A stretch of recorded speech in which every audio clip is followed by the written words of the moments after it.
Unit 1. Listen to the passage and answer the questions from 1 to 6. The blue man of the Sahara is a name for Tuareg people. People call them this name because they wear blue clothes. There are between 300,000 and 1 million Tuareg today. They have lived in the Sahara Desert for thousands of years.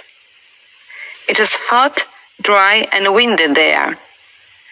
Their lives are difficult because of the desert weather. The Tuareg don't live in one place. They move from one place to another to find water and food for their animals. It's difficult for them to keep animals without water and food. That's why they are obliged to move to other places. The Tuareg live in groups of 4 or 5 families. Everybody helps each other. The men take care of the animals. The women put up the tents. The Tuareg live and sleep in tents.